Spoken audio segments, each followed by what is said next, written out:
There we have our security analyst here in the studio with us. As you had also realized earlier when we began the program, I had mentioned also their names. We have Dr. Mustafa Yusuf Ali, who is a conflict resolution and national security strategist. Also we have with us Dr. Oliver Kisaka, who is a responsible citizenship consultant. And also we have with us Captain Collins Wenderi. He's an advocate and a security analyst. Dr. Mumunzawa as well, who is a governance and security strategist, and Professor Noami Damba, who is the Vice Chancellor of KCA University. Professor Apollos Mashira, I should say, Dr. Apollos Mashira is away in Tanzania to teach the defense school there. Right, good morning, gentlemen. Good morning, Diba.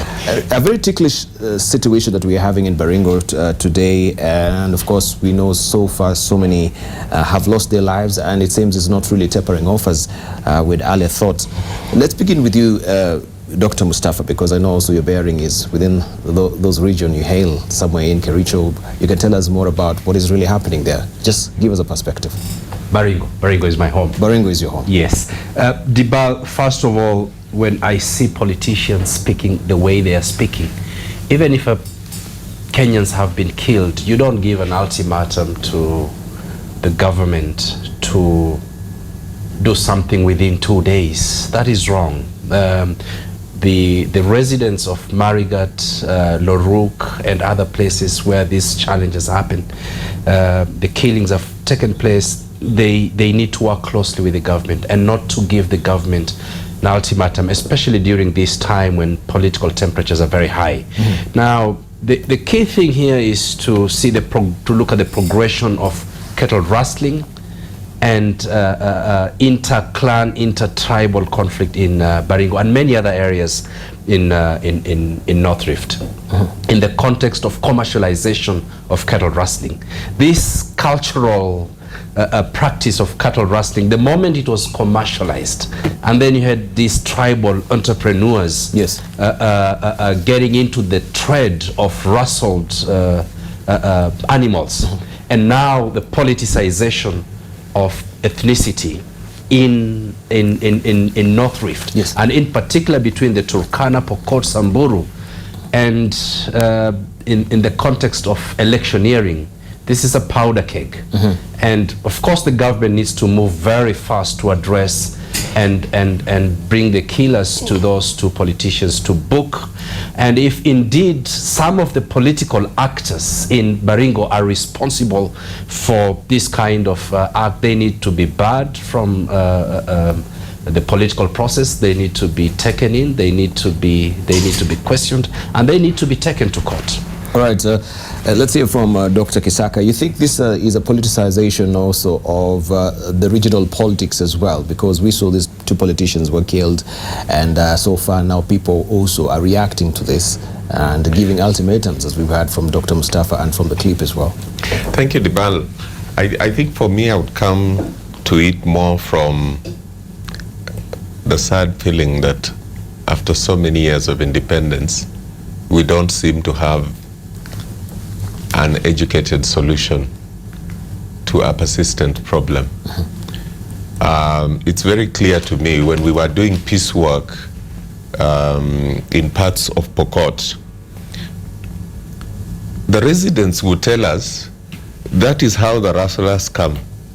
They pass here, and that's how they go for over those many years. Mm-hmm. You never hear that a garrison was planted somewhere, mm-hmm. to take care of the area.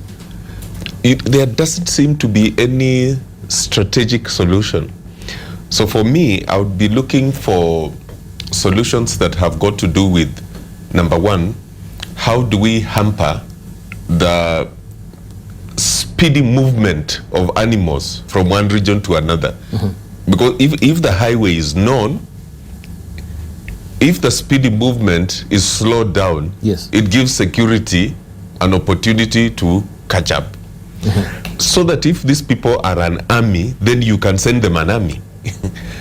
But I'm just surprised that our people can be dying, mm-hmm. so much.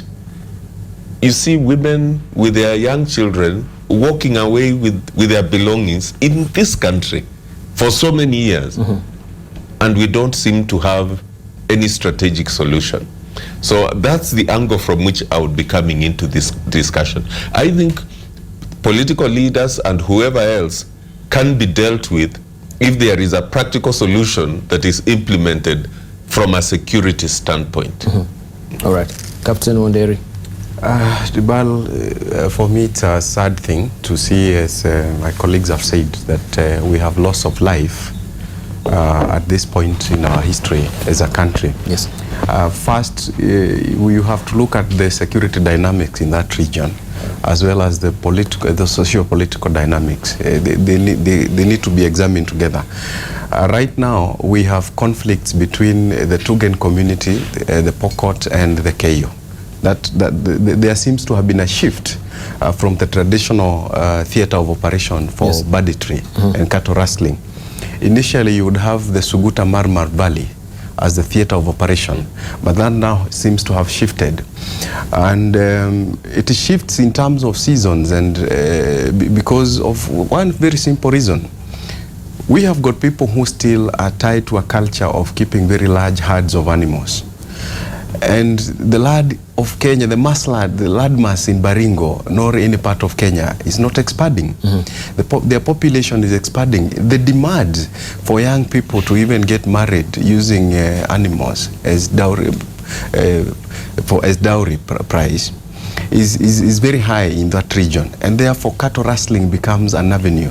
But that much said, then there is the other angle where cattle rustling now is no longer a socio-cultural crime.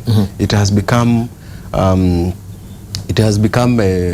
a commercial crime, where now you have commercialized the selling of meat from those stolen animals. And this is where now there is a very thin, there's a very fluid mix. Yes. That this is a socio-cultural aspect initially, then it has gone into commercial. And then the emergence of the gun culture in that region, where we now have aptly what we would call in Kenya the AK-47 corridor between, along the boundaries of Turkana, where they converge, Baringo, Saburu, and Laikipia. And that area needs now a different refocus by the security agencies. It's not enough to deploy boots on the ground. And as Daktari is saying, you may as well deploy, but as I have said, if you deploy in a certain area, the area is expansive, so there will be a movement, and we are seeing a shift, because initially the clashes would happen between Saburu, Turkana, Saburu, Pokot, Turkana, Pokot, but now it has shifted into a different area. So the problem that there has been is what I would call continuous neglect by successful regimes since independence, and not to create institutions there in terms of advanced education, change the way of life of the people, introduce, if we are talking of KMC, Kenya Meat Commission, it is a misnomer that we have such a body near Nairobi, whereas the source of the products that people consume from there are in those areas. Yes. That's the area you should commercialize. Thank you. Yes. Thank you. Let's hear from Dr. Momozan. It's important that we be cognizant of the fact that operational matters and matters that are military strategic on these problems are not enough. Of course, the government is always trying the best it can to handle some of these issues, but what is important is that we need to understand that this is a value system. It's a value system at place, and you have elders, and they administer, from one age group to another, value systems. And these value systems are deep-seated, right from Samburu, Pokot, Tugen, Keio, Turkana, and so on. So it's very important that we try to reorganize these value systems in a manner that these communities can be able to change a cultural outlook. Right. And we have to be careful so that we just don't make prescriptions here that are operational without sinking deep into issues that form the social fabric that sets up those regions. But over and above that, Debal, very important, A crime is a crime, and the DCI and police, pertinent police agencies should be able to investigate that as a murder. And it is not right for leaders at any one time to react like that. Of course, there are emotions and so on, but leaders to react like that, and we don't want to mention names here or to do that, is not right. And they should tone down and let the state agencies take the governmental agencies do their work. So how do we uncouple this, bearing the fact that we have some very, very deep-seated animosity that is surrounded around cattle rustling and the politicization of it? Because now it seems also maybe politicians are riding on this particular malaise that we've been having for over so many years, Professor. Dubar, number one, I agree with my colleagues here in terms of things that need to be done right away.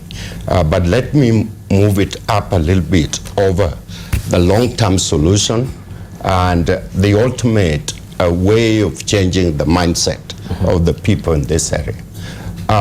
Kenya need to spend a minimum of 10% of our gross national product on agriculture. Yes. If we are able to do that, we will be able to change the lifestyle of these people. They will settle in certain geographical area. They will have food enough to feed them. They will have water resources, which we have under the ground. That will settle them, and that will be a permanent solution.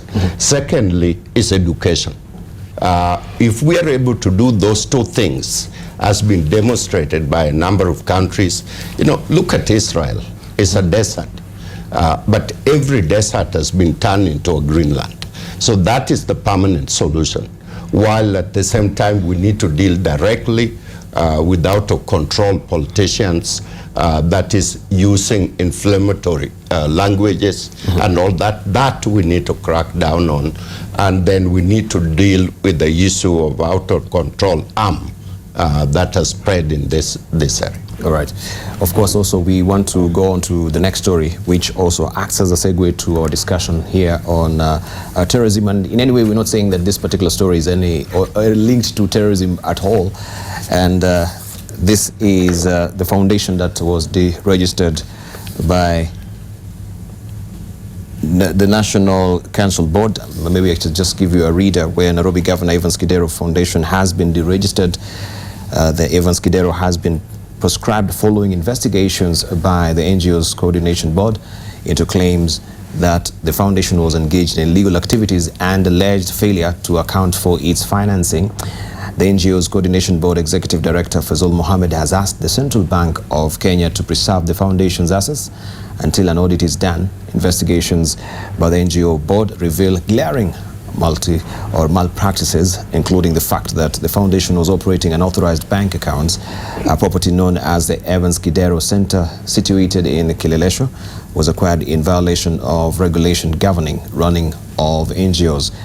It was also noted that the foundation transacted millions of shillings despite the fact that the foundation does not have any known donor or record. In question is also the formation of the foundation's board of directors, who were found to be senior officials at the Nairobi County Government. Several senior employees of the Nairobi County Government have been reported to be beneficiaries of the foundation's fund, as other questionable deposits were made to the account. The NGO's Coordination Board now wants officials of the foundation who are close to the governor also investigated. And remember, this is Standing on Guard on Wednesday. We were looking at security matters. Remember, earlier also the board had clamped down 500 NGOs, and some of them were, as the NGO board alleges, were intricately involved in financing terrorism in the country as well. Last week we had a discussion here with some members of the NGO fraternity, and of course they were really raising accusatory fingers to the NGO's board, saying they were not even consulted in regard to these particular revelations as well. We just want to throw it to a panelist back to you. And first of all, we remember the halals. We remember some of the NGOs that Haki Foundation that were, fingers were raised, and I think that was also cleared by the courts.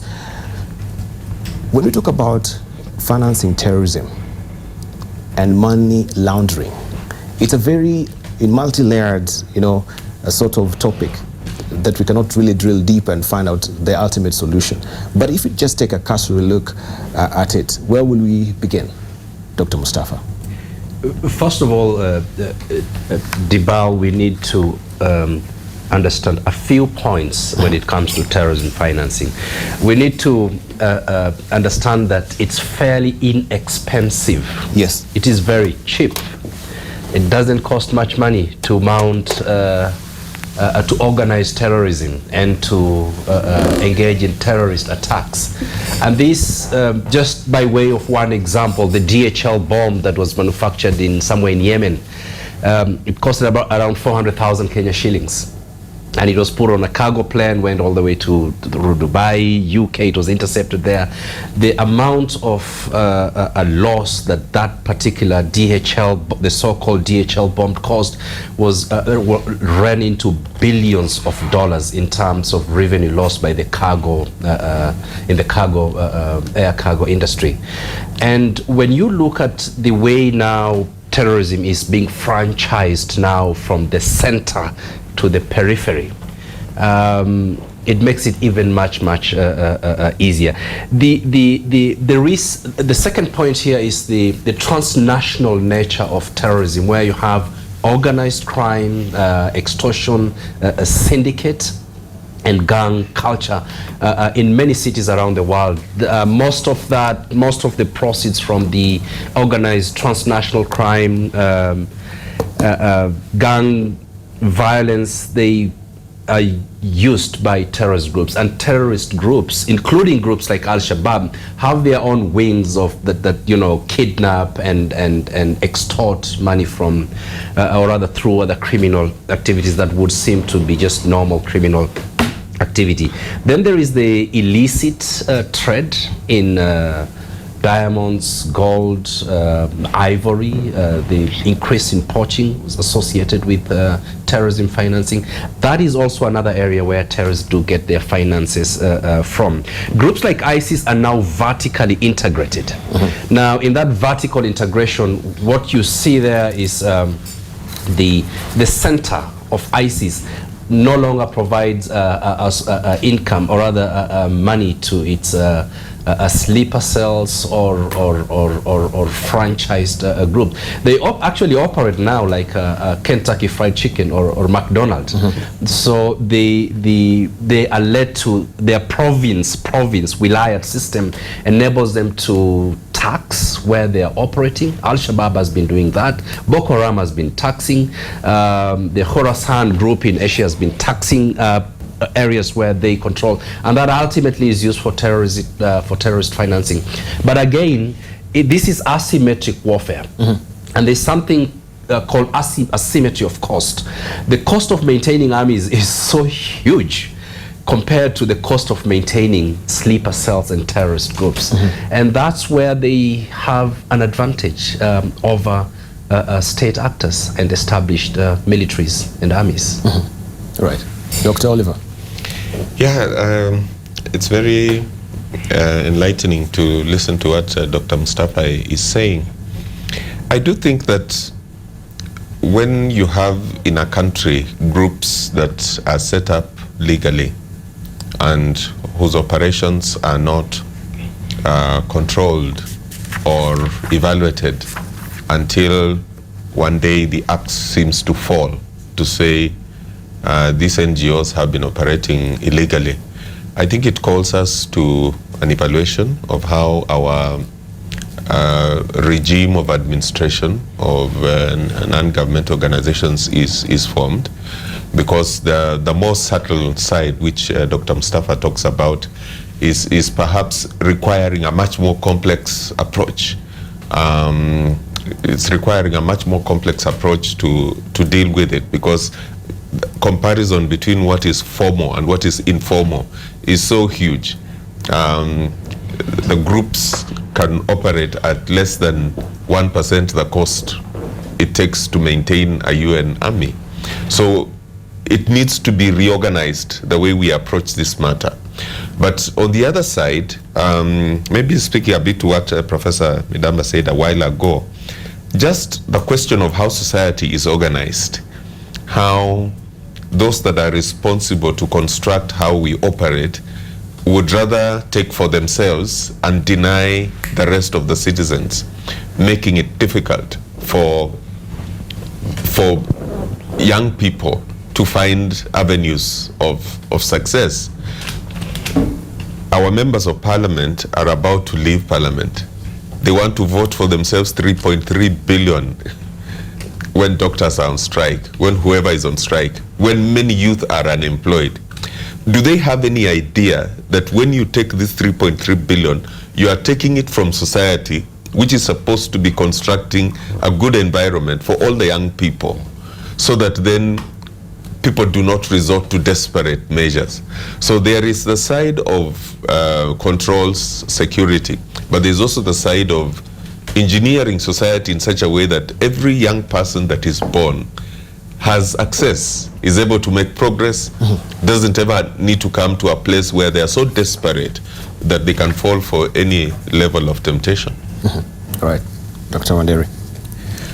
Now, Dibal, terrorist financing, you know, there's so much that is happening all over the world, and particularly after the 2011 September attack in the US. A lot has happened, and a lot of bodies have been set up. The Financial Action Task Force, basically to focus on AML, anti-money laundering, and CFT, that's countering financing of terrorism. And these efforts have culminated in a situation where the world is trying to converge.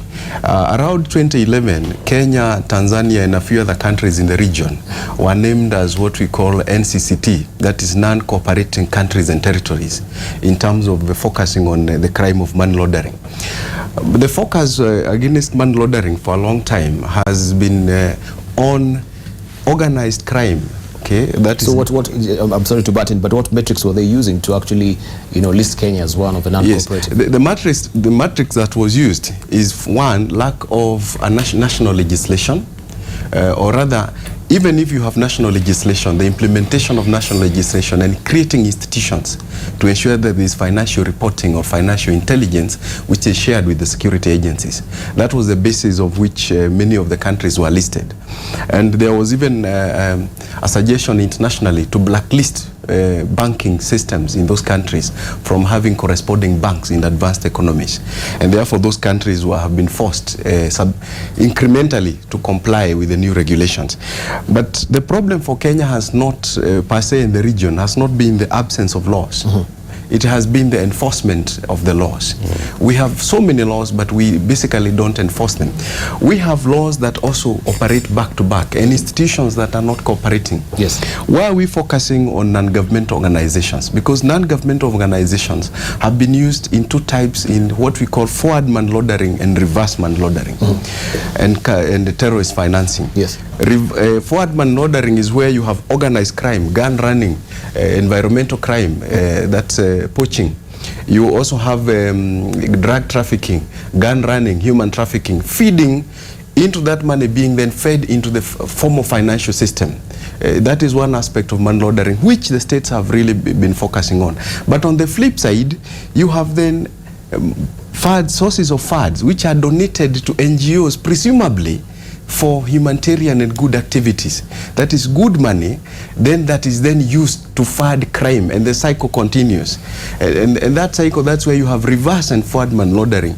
And this is where we are seeing in Kenya the proscribing of NGOs, because as Dr. Mustafa have said, they have been registered legally. Dr. Kisaka has said they've been registered legally, but then they are accused of engaging in activities that are not illegal. It simply means that you then have a fluid situation where you're trying to control one aspect of money laundering, but the institutions are not reading together to look at the flip side of the same thing. And therefore, even if you have NGOs which are registered locally, but are, you know, even if they are foundations, you may have a situation where the funds of these foundations are not known how they are spent. And we are talking of political militias. Let's be honest here, that for people to engage in political the kind of brickmanship we see, Yes, continue. and have militias, it simply means that there is somebody financing those activities. Yes. And this is then calls for refocus, as the previous speakers have said, in terms of how we are looking at this crime, because it keeps mutating. Criminals are always ahead of law enforcement in the sense that they will use the lacuna in law, and the very fact that governmental agencies and enforcement agencies are not working jointly. So that becomes a problem. All right, but now the proscribing of angels, the 500 of them, do you think from your own estimation, all the 500, yes, there could be some very fishy activities which are ongoing? Yes, definitely a number of them may not be involved in good activities. But then you have the... But 500 is a tidy good sum. It's a very big number. Yes. That, in fact, this is where I've said that the problem is not the law. The problem is the enforcement agencies. The problem lies with enforcement, because by the time you register an NGO, there are rules and regulations to be followed. Who is enforcing those rules and regulations? You cannot then come back say that 3 years down the line, this NGO was engaged in this. Yet every year you renew their license. Yes, their operating license. All right, thank you. So the failure is on law enforcement. All right, Dr. Mumunzao. Yeah, I think when we are talking about terrorism financing, it's important that we understand that terrorism itself is the visual expression of some underlying forms of violence, violent extremism, So it's the violent picture now of that. And there is sponsoring and funding that goes into the radicalization and other forms, which then manifest now in terms of skills and so on. So we have values and attitudes which also are funded. And so we have two settings: non-state actors and state actors. So you'll have state-sponsored terrorism where states directly just supply arms, especially in theaters where it is camouflaged as some kind of conflict. For example, what happened in Libya and so on, and President Gaddafi said it, this is Al-Qaeda. These were fighters who were sponsored to come and fight and bring down a regime. The problem was then, what will you do with them?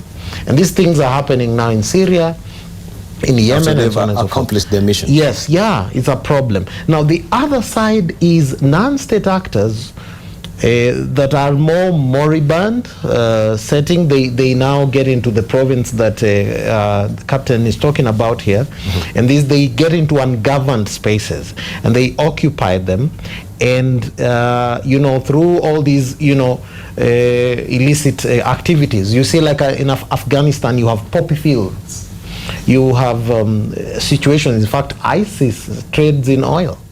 A lot of money, and then you have arms and light weapons and other things. So it's a complex setting of, there's a demand side of it, and there's a supply side of it, and there are other intervening variables, and therefore context matters. You might find in situations where poaching is helping, not directly, but the monies that get into money laundering, and they are used by certain state actors. Remember, someone like Osama bin Laden was a rich man. Was the son of a rich man, and you have Abu Musa al-Zakawi and others. These are not poor people, so they can directly fund. And supported by state actors. And supported by state actors now. You see, so the politicization, for example, of very ordinary matters of faith, for example, to do with Sufism, Salaf, what do you call the ideologies? Yeah, the ideologies between Sunni and Shia and so on, and then it becomes direct funding of terrorism. Thank you. Bad. Right, we need to take a short break. Professor, don't lose your track of thoughts. When we come back, of course, we'll continue with you. But of course, we're discussing financing of terrorism and a raft of other issues that we shall look internationally from the other side of the break. Don't go away. So we have a lot of that can see also reactions on Twitter as well. We'll be reading and sampling some of them in the course of the program. But for now, we take a short break to see also how the weather is shaping up today. Will be signed by parties to the deal today. According to the co-chairman of the working committee, the agreement will be crucial in laying down rules of engagement as they move into the critical stage of deciding their presidential flag bearer and a lineup. Residents of Tiati, Baringo North and South slept on the edge following fresh attacks in the region by armed Pokot youth. Hundreds of residents have already fled the area so far and for safer zones, even as government assured residents of their safety. Unconfirmed reports indicate that the death toll in the latest flare-up has risen to 3 after a police officer who was part of a security team that engaged the armed youth was killed. And it is back to the drawing board for the prosecution to find the real killers of 42 police officers in Suguta Valley back in 2012. Nyanyuki High Court has set 3 men who were serving death sentence for killing the officers in an ambush that shocked and shook the police service. The 3 had appealed their sentences, which were never opposed by the principal prosecution counsel.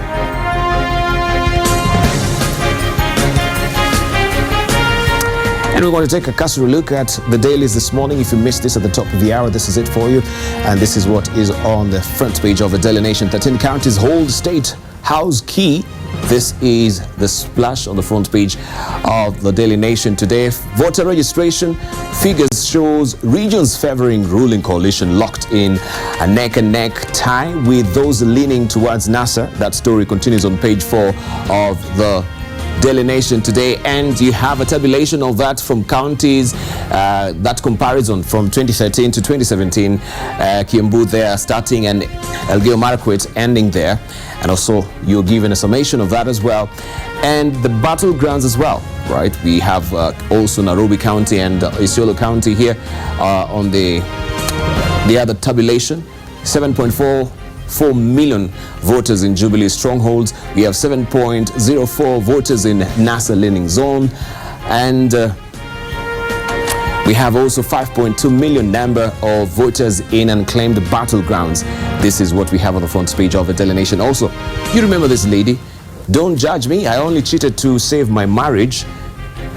We remember Mwende and her heart-wrenching story of how her hands or limbs were cut. Jacqueline Mwende, the woman who lost her hands in a brutal panga attack last year, reveals to the Daily Nation details of her affair with another man and why, despite the dark-eyed disapproval, she is so delighted. You can follow her story on page 3 of today's Daily Nation. Of course, Good Samaritans came to her aid. They took her to Europe, where she had a very, what can I say, advanced prosthetic hands that were also given to her, and also some women parliamentarians have come to her aid, I should say, and opened a mini supermarket for her, and some good gestures from other Good Samaritans as well. So you can follow that story on page 3 of the Daily Nation today. Let's move on to see what we have on the front page of a Star, and this is what we have as a splash. IBC final figures spell tight race for Jubilee NASA, and we have the figure there. New voters listed in recent mass voter registration against target of 6 million. Registration of prisoners starts today. That story continues on page 4 and 5 of the Star today. Remember also the diaspora voting is ongoing until March as well. That will be happening in Uganda, also in Burundi and Tanzania as well. And doctors to get 7 million shillings each in arrears if CBA is implemented. Talks between doctors and the government near collapse after KMPDU insists on full implementation of CBA. This is another story that you need to follow on page 6 of the Star today. Let's see what we have on the front page of the Business Daily, and this is it for you today. Kirubi buys back control of Hako from South Africa's Tiger brand is the splash here, and you can follow that story also on page 4 of the Business Daily today. And still on the, it says Kenyan or businessman guns for full control in deal that returns to him.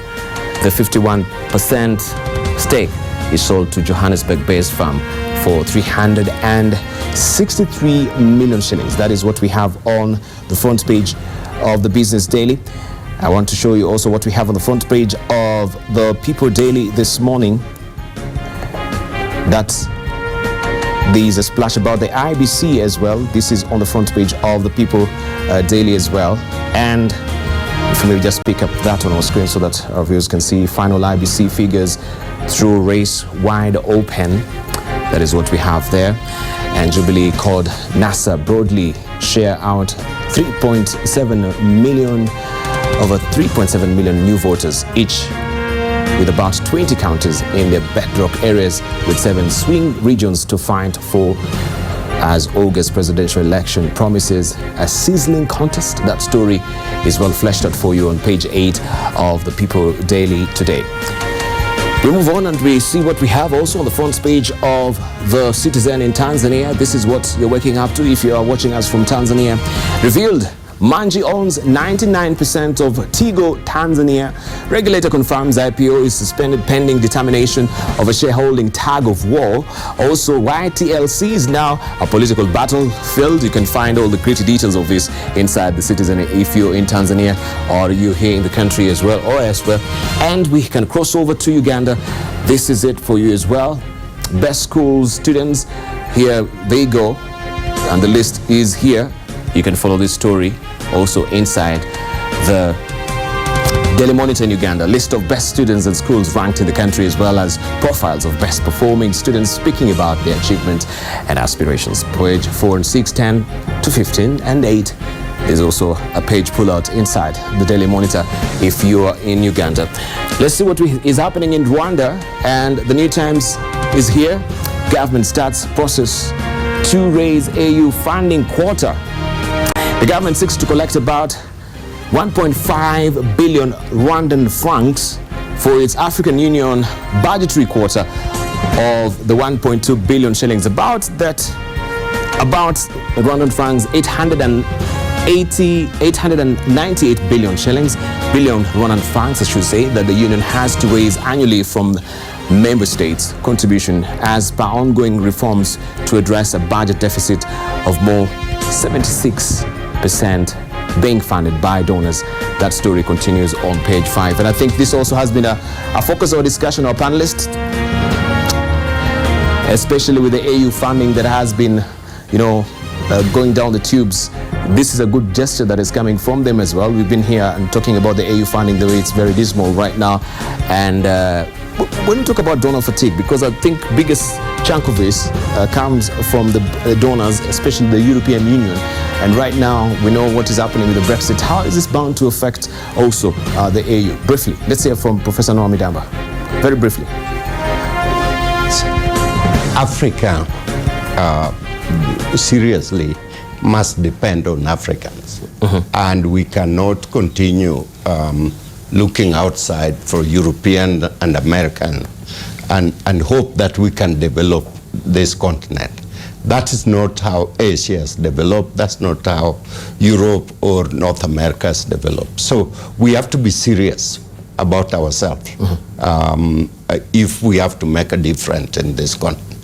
That's the point. So we need to target gross national product by each country and aim at raising our basic need from that point before we look outside. All right, thank you. Also, I just want to show you some editorial cartoons that we have in the dailies as well. You can see what is on the front on page 2 of the Star today. It's all about the NASA. Remember, it's a big day for NASA today. Looking there on the screen, right, you can see Raila Odinga spinning that particular, what do you call it? What do you call it? It's for gambling. This is for gambling. I don't know. I can't remember. Yeah, the spin wheel. Yeah, thank you. Right, and he says, "I will support anyone chosen to be the flag bearer." And we can see there Kalonzo saying the exactment. Oh, I can't look. Let it be me. Let it be me. Also, Museli is praying there. But look at this, the spinning wheel. We have Raila start, Raila start, Raila, Raila, Raila, Raila, Raila, Raila. So what is this bound to be at the end of the day? And of course, this is just,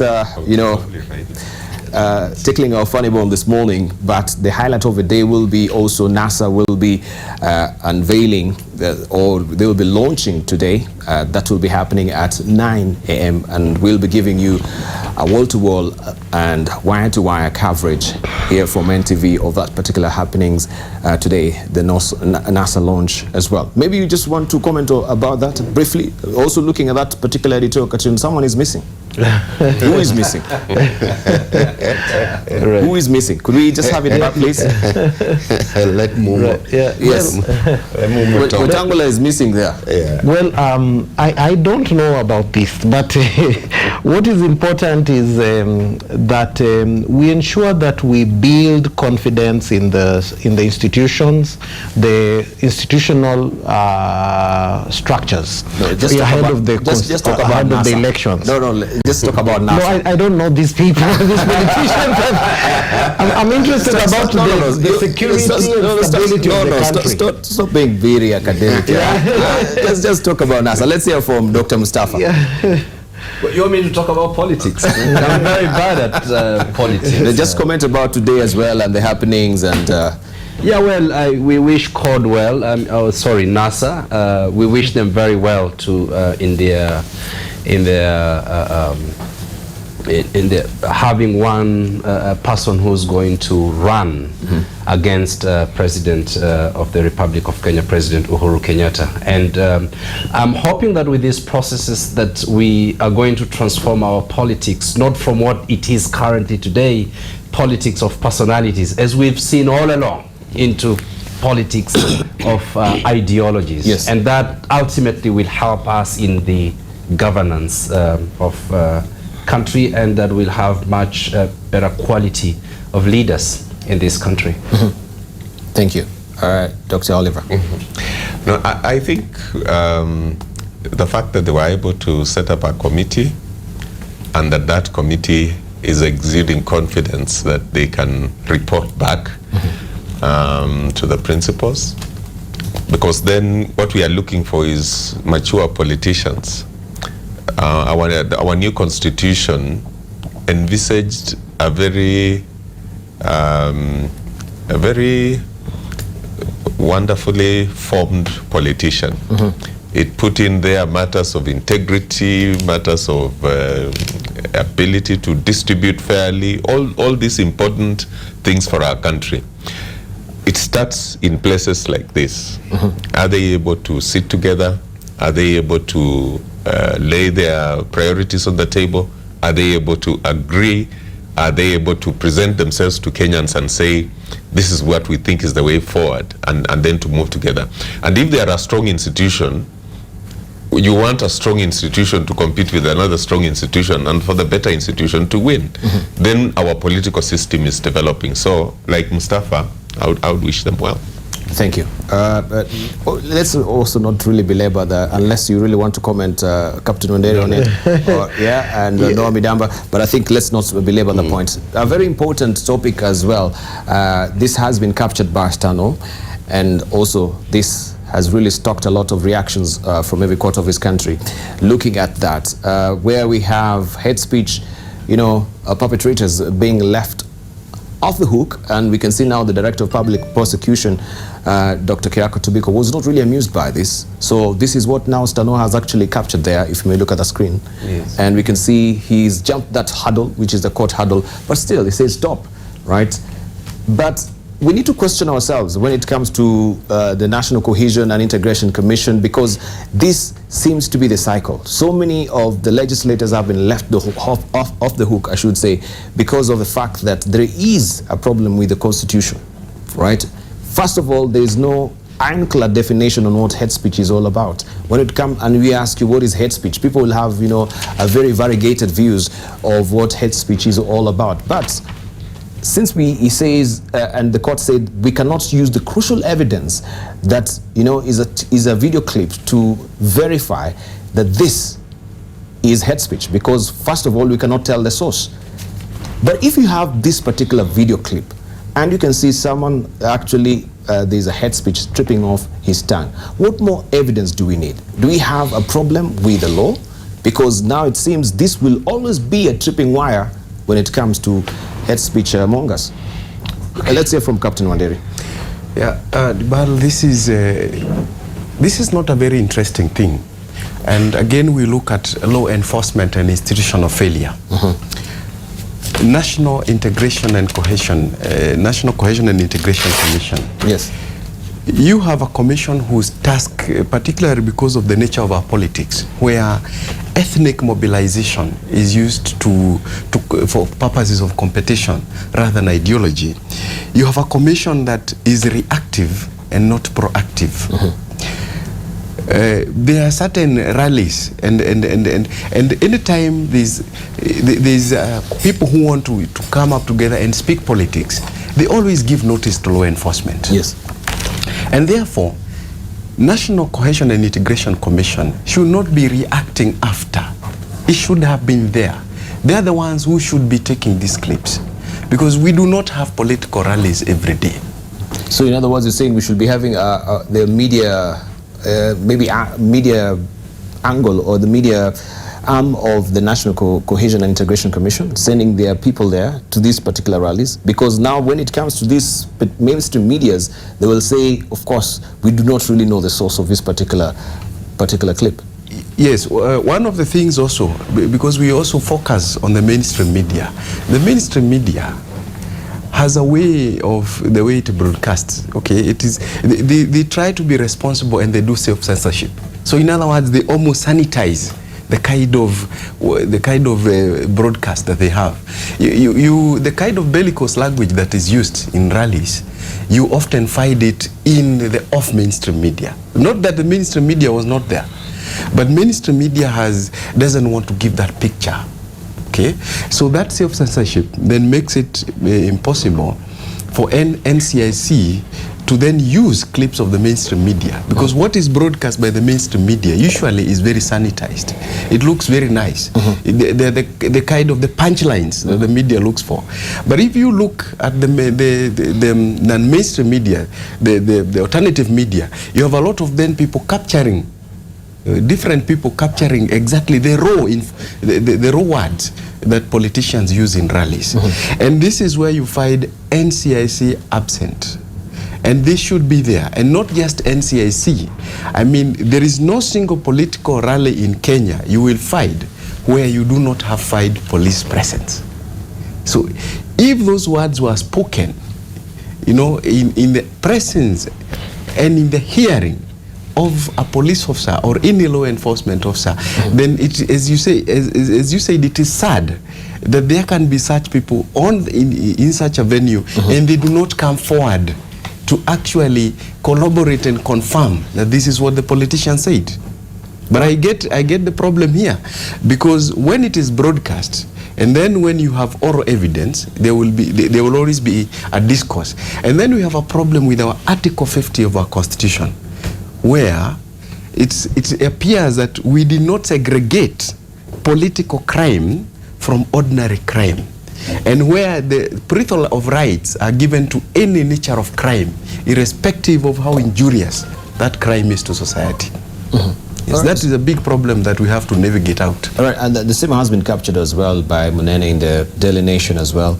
I don't just love this country, and we can see the MPs there personified as pigs as well, and we can see a python or a cobra there. Hate speech, tribalism, corruption, and this is a clean bill of health coming from the courts as well. You say we have a problem. So what should be the way forward? Because it seems, as I mentioned, this will always be the tripping wire. Let's say from Kisaka. I think when the DPP comes out and expresses his concern, he can only be criticizing the judiciary, because by the time a matter has come that far, it means he has done his job. He has forwarded it to the judiciary. And I think there's a sense in which a judiciary of a country can help a country if they work with what we popularly came to call the spirit of the law. Because if you argue and say a clip which Nation recorded in public is not evidence, basically you are saying that Nation media is what is now become known as fake news. Basically that's what you are saying. Because if you are in the public meeting, you have aired this matter, then it is said that it is not worthwhile. Why should they take the president's speech, which has been aired by NTV, seriously? Why should any other matter being communicated to the nation by anybody else, whether it's inoculation against HIV, or against what is that disease called? Polio, sorry. Not HIV, against polio and others. Why should they take it seriously if, when it comes to particular serious matters, then the courts can say that we don't trust these institutions? The day So what sort of, finish your point, I'm sorry. Yeah, the day 6 MPs were put in jail, in remand, in Pangani, people changed their speech. There must be some level of consequences for irresponsible speech. You must not have people who are irresponsible in their speech walking away free, rejoicing and saying, we are heroes. And I think I am with the DPP on this one. I think our court system needs to be in tandem with the spirit of the law.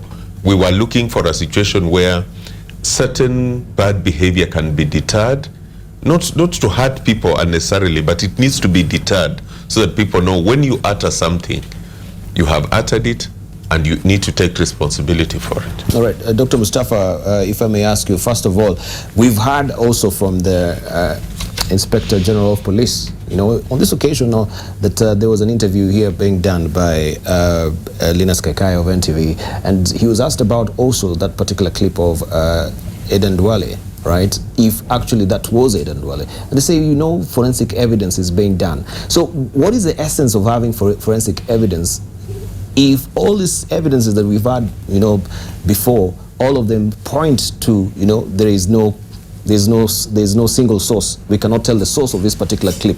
That is what will actually amount to all this forensic evidence. So are we having a very shoddy job being done by the Forensic Department of the Police when it comes to hate speech? I want to pick it up from where Dr. Oliver Kisaka has said.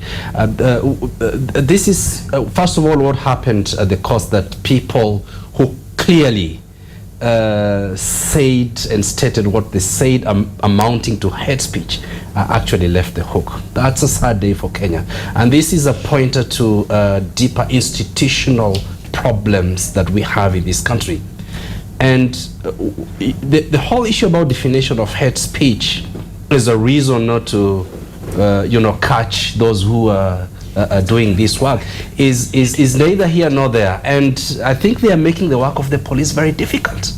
The law is very clear. I mean, terrorism as a crime, there are about 110 different definitions of terrorism. Other United Nations alone, between state actors who cannot agree what terrorism is. So what is this business that we cannot agree what hate speech is? And we see it on daily basis by our political leaders in courts. And the judicial system, if then they have to lower the threshold in terms of understanding and addressing and jailing those who are involved in hate speech, should do so. Do we want to wait until a post-2007, 2008 happens in this country? And then we start going to, I don't know which court we will go to this time. Definitely not ICC. Many people consider that as a kangaroo court. Are we going to go to the court in, where is the African court of, people have got to get serious in this country when it comes to the issue of hate speech. And these people should not be allowed to run. NCIC has got to do a better job. Yeah, that's I want to pick it up from my colleagues and particularly Dr. Kisaka. The Nyerere model and the spirit of the Constitution. Don't blame the Constitution. There's the letter and there's legislation, but there's the spirit of it. Now, if we all uphold the civility and the national culture, that helps. Because let me tell you, when a politician says something, and that's why I don't like commenting on them, people go rally around and say our man and all this. Right. And that's why, and therefore Kenyans sometimes want to have their cake and eat it, and we must change our national culture. Of course, the institutions involved, the NCIC and others, need to up their game, of course. But of course, it is important that we give decorum on, or we accord decorum to these matters of national importance, of peace and civility, the same way we would like when you go to a doctor, you don't expect a doctor to run outside and say, oh, this person came here, he has this problem, or the priest, or the diviner, or the elder. That sacrosanct outlook that we give these institutions is the same way we should look at matters of hate speech. Now, there's something called due process. I don't want to jump and shout. It's the same courts that have made very nice judgments that we have liked before. This is democracy and this is due process. But I feel for the prosecution, and the prosecution should keep fighting on so that some of these things can be so that the message is signaled and sent clear. But for issues to work in society, you need what we call support, and this support comes from the people, and the people must adopt a new political culture where politicians must behave. They must behave. They will behave this year. They must behave. All right, thank you. Professor Noami Damba. A democratic society like ours, and we cannot just talk about democratic society and not gear toward the basic principle of democratic society. It requires a high level of civic discourse. Yes.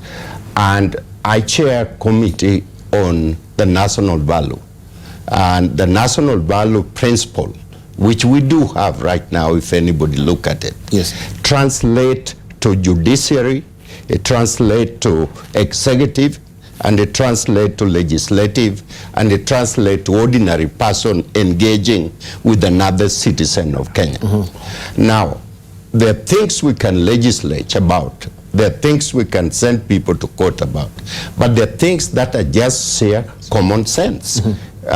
You know, you read in the Bible 10 commandments. Those Christians who are going to church, you cannot go to church and believe in 10 commandments and come out and do right the opposite and expect the court to go and prosecute someone on your behalf. We have to understand the fundamental of what we call hate speech, and we have to use effectively our law, not create new ones. We already have enough law in the country, and therefore, you know, it depending on us as Kenya, it depends on individual citizen looking at the way forward for the country. What kind of society do we want to create? These are the fundamental questions. All right, maybe we need to broach that particular issue he says sometimes you have to use common sense, yeah, and sometimes also we can look, yes, at the mechanism of a constitution and the given law, and also the good or the public good. Where do we override, not really overriding the constitution, but where do we apply that particular sense of the common good of the public? Because we know, yes, we have some tripping wires in the constitution that we cannot really navigate, but where is now the public good? Where does it come in? Let's pick the legal mind of Yes. Captain Wanderi. You see, I have really liked what my colleagues are saying. And this is the whole question of, there is the text, the strict text of the law. Of the law, yes. And then there is a spirit of the constitution. Because a constitution is a living document. You must give meaning to the words that are in the constitution. Though Article 50 clearly gives a lot of rights to people who are accused before criminal court, the courts of law must have what you call a moment for the public. A moment for the public. A moment for the public. And for the public, for the preservation of the public good and for the protection of society. And this is what we are seeing incrementally in some of the judgments, particularly coming from the criminal bench of the High Court and even magistracy, where the courts are not striking a blow for the public good. And sometimes you are not going to override, but then if you look at the same constitution gives the courts the leeway to determine cases not based on technicalities of law and procedure. And this is what the courts are resorting to. They are going back to technicalities, looking at words. Did this violate Article 50, Article 4? and then getting these people out. Yet the same constitution allows them, and that is the time the courts ought to say that despite the fact that this has happened, then the spirit and the constitution, the constitutional moment which is given by the same constitution, that we disregard the technicalities of law and procedure. All right, so ought to they always say that Lady Justice, she's blind. Yeah. Right? Are they also blinded to the fact? They know, yes, you know the mechanism, the intricate details of a constitution, but the moment for the public also, you know, they have a blind spot. They've created literally a blind spot for themselves not to see, so that maybe they may let these people off the hook. Yeah, and that is why then you have accusations, and that's why an institution, you remember, you know, let's be honest here. We've had people who are shipped out of this country to be tried in a foreign jurisdiction because of being involved in transnational crime. Right. And the courts in Kenya, again, you see that resorting to technicalities of procedure to make people get away with very serious crime. So my question is it deliberate? Sometimes you even question the competence, or not sometimes of the prosecution side, but because if you read the judgments, then you are left, okay, clear, it looks very nice because it is this normative, what you call normative application of the rules of law. It is not pragmatic. It is not pragmatic. It's so not in pragmatic. this case, it's not really. Let's wind up on it. We look also at the international stories because also Dr. Mustafa has to leave. It is not pragmatic. So in this particular case, Dr. Oliver, you think it is pragmatic?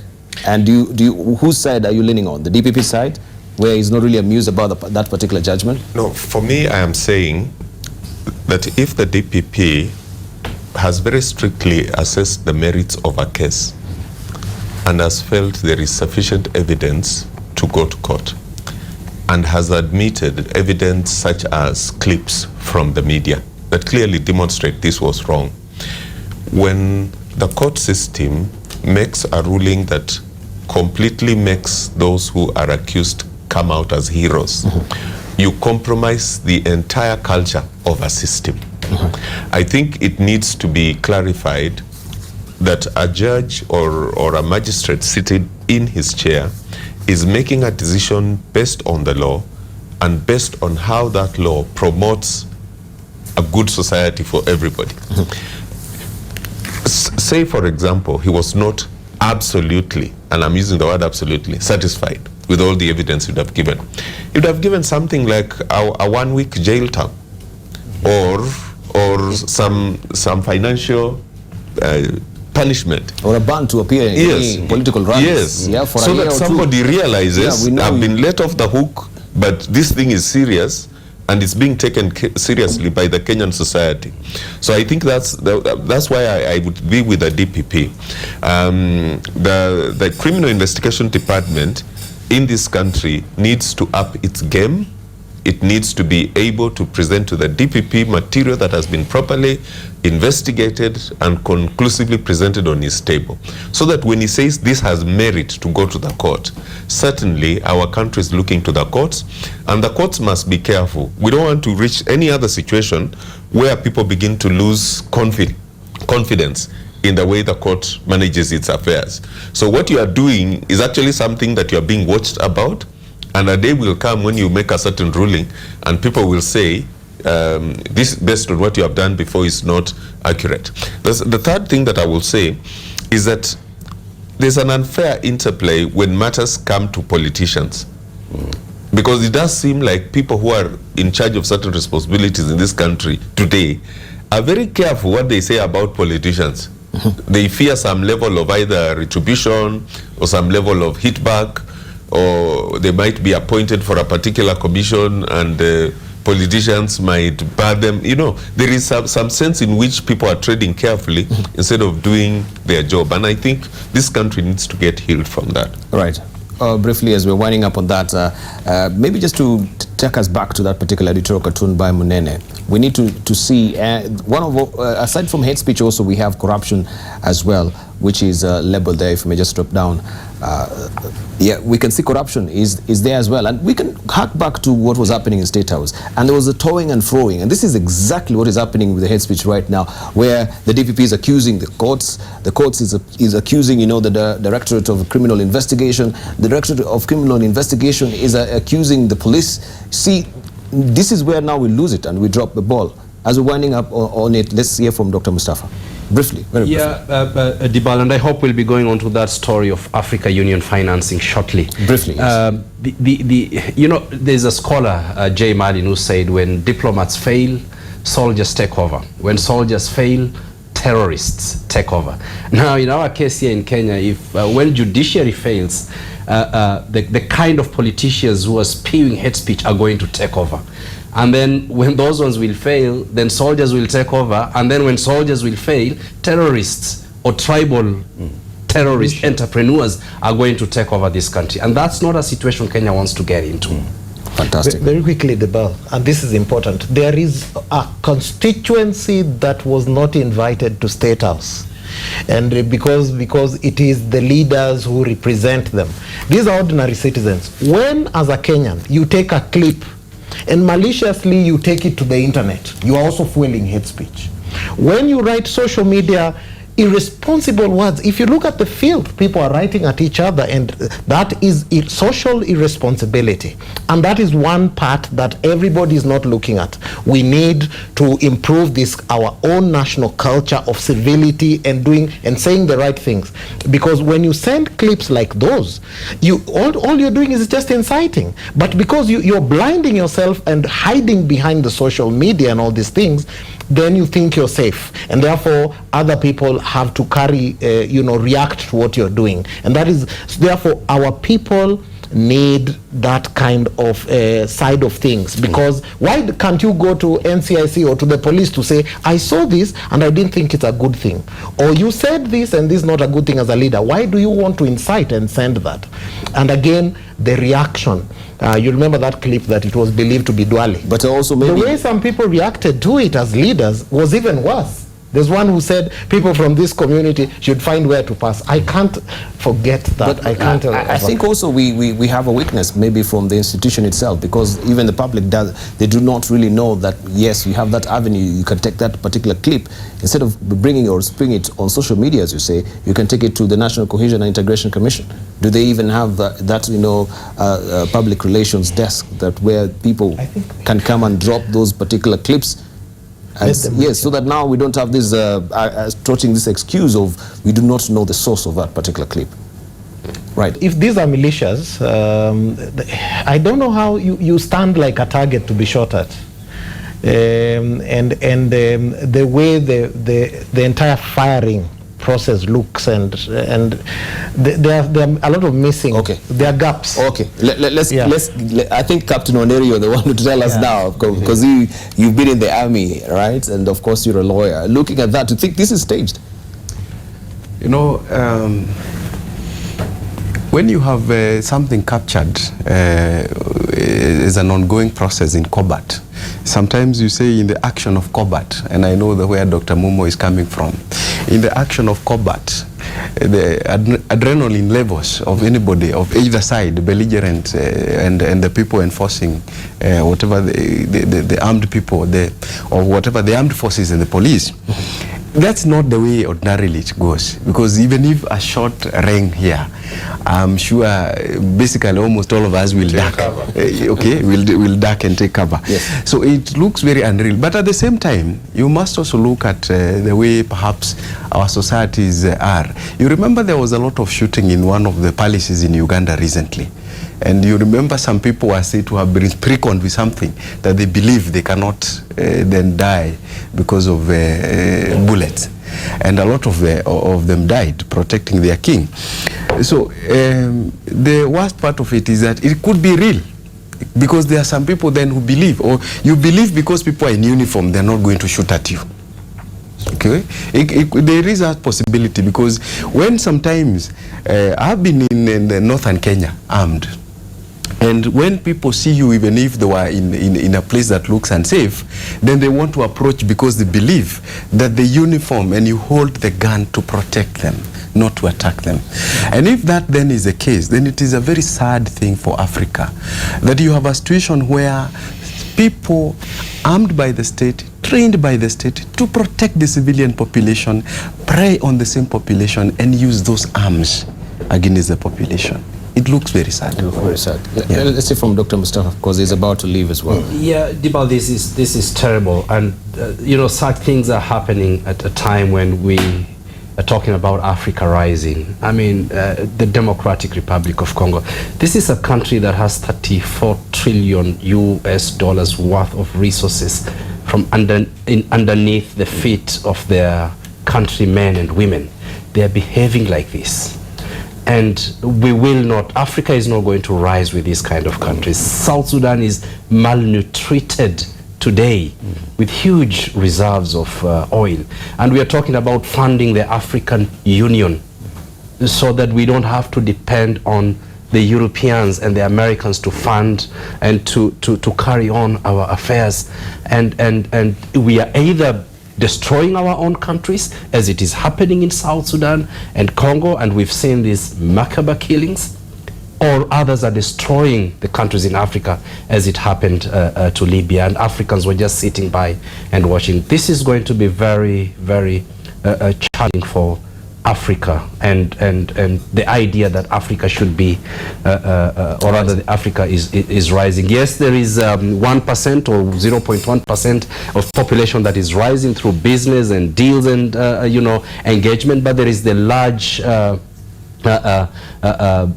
majority that are still blighted by this kind of conflicts that we are seeing today. It is unfortunate for Africa. All right, but how can we tie it also with what we are discussing this morning on financing terrorism?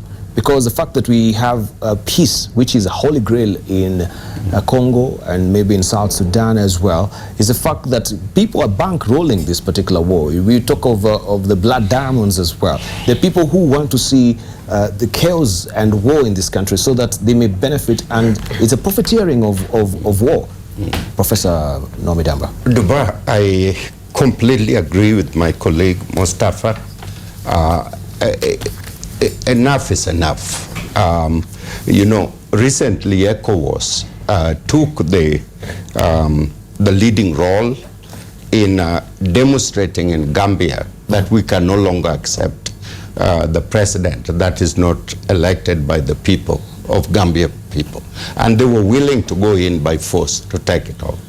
We cannot continue accepting Congo as a true member of the African society and Salva Kiir as a true president of South Sudan, when they are committing atrocity after atrocity and demonstrating that indeed they fail as leaders.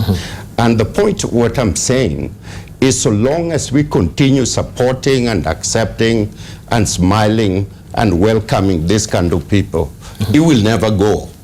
Congo can feed the entire continent of Africa. And Congo has that problem from the beginning. It is very clear that Trump is going to lift the sale of diamond and gold coming from this area, which President Obama created a strong embargo to stop the trade, movement. Willing buyer, willing seller, they're everywhere, okay? And they're going to continue to support this kind of atrocity, and people continue to die in potential countries that can really feed Africa. This is unacceptable. All right, Dr. Mustafa is about to leave. So your last comment, you wanted to comment about what is it we have in the New Times? Yeah, the issue of, and we should not be deluded when it comes to financing our institutions, the African Union and others. We should not be deluded that others are going to finance or fund our regional integration, political processes. This is something that Africans have got to take on and address. And we want to laud Rwanda for taking that a step in ensuring that African Union, they are contributing to the African Union. For every dollar that is given to Africa as aid, including that is given to the African Union, $7 goes back to whether it's Europe or America.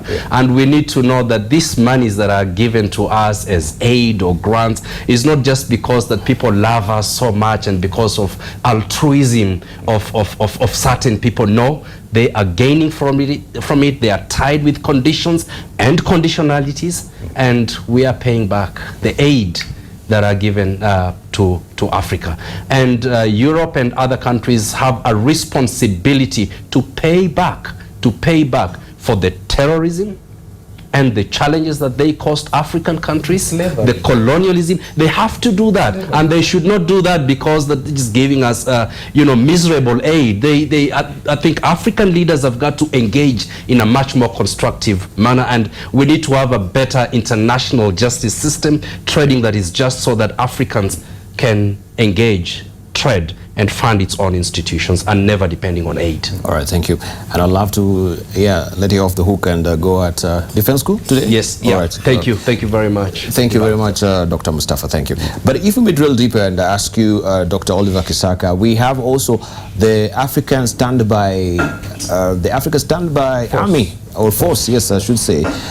And what is the rhyme or reason of having the African Standby Force and the African Union in the first place? Is it a duplication of your forces here? Or maybe African Union is different, but I'm just talking about African Union and the mission sometimes where they're deployed in Somalia or Sudan, and then we have that standby force, and it's underfunded as well. Yes. We have put ourselves in a form of a spider's web, where we have so complicated our lives as African people. You keep asking, just ask a basic question. The individuals who go to this African force, what is their sole aim of going to that African force?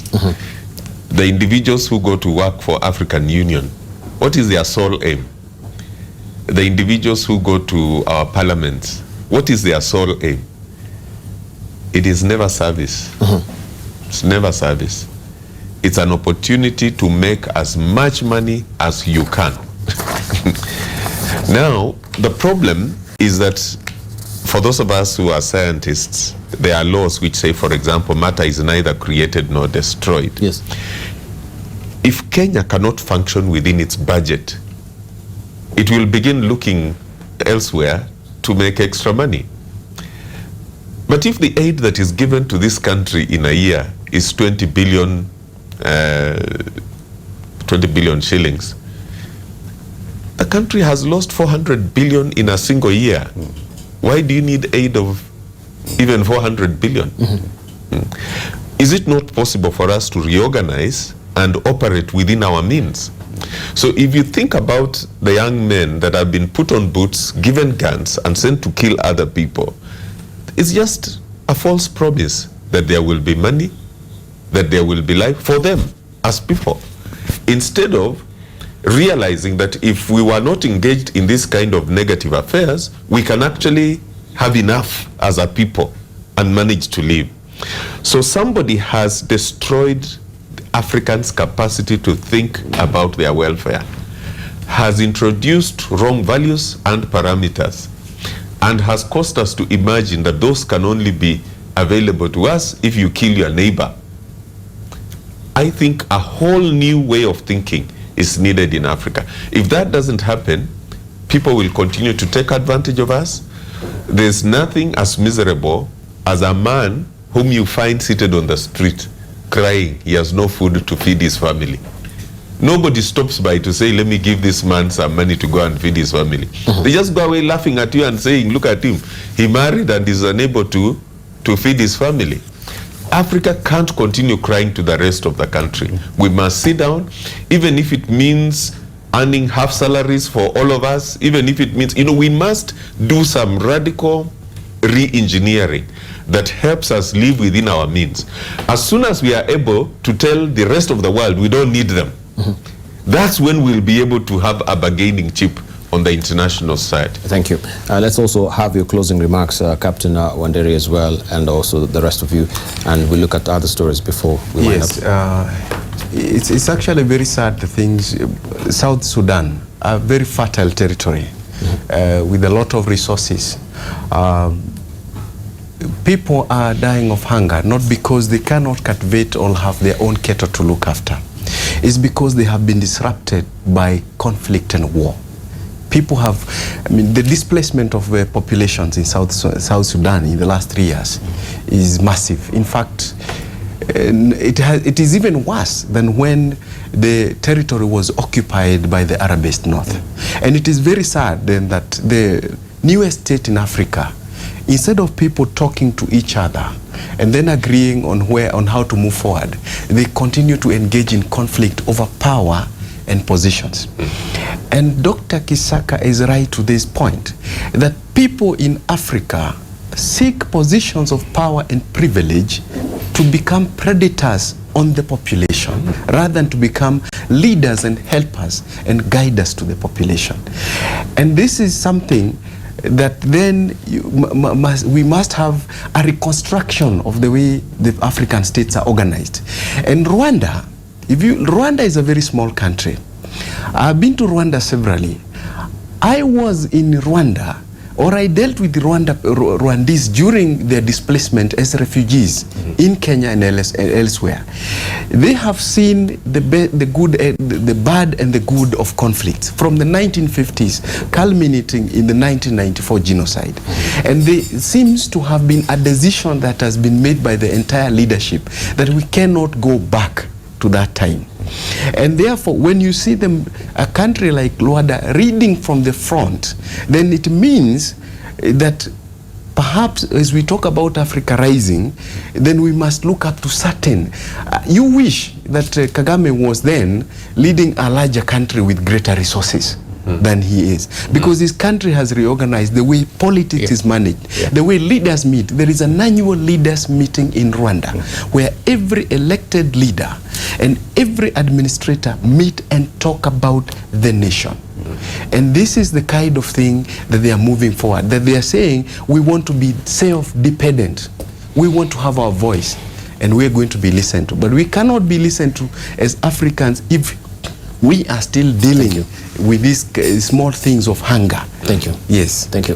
Dr. Momonzao, very briefly. Yeah, there's a whole lot of things here that I can't decipher in one sitting, but I think our leadership must, and our people must realize that we need a good balance, always between order and liberty.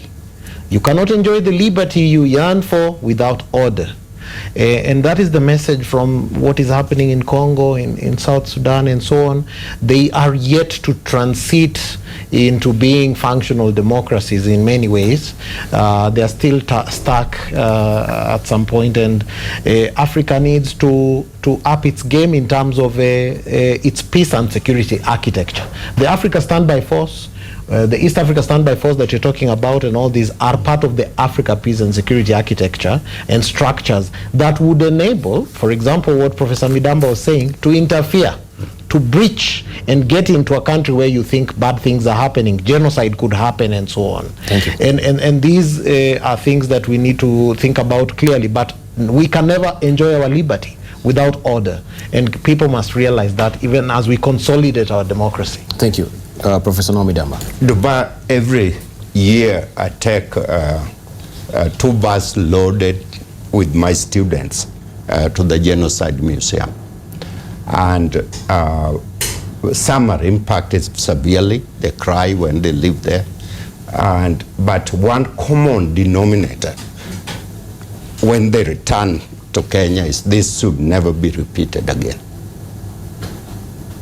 And we need to, jointly with my colleagues, we need to say in Africa, the continent of Africa, that this should never be repeated again. And I'm very glad that Kagame is taking the role he's taking. I agree with Captain Wanderi in terms of what has happened, the dialogue that has translated to a single person in Rwanda which say, don't look at me as a tribal person, but call me a Rwandese. This is what needs to happen in Kenya. It needs to happen in every African country. Thank you.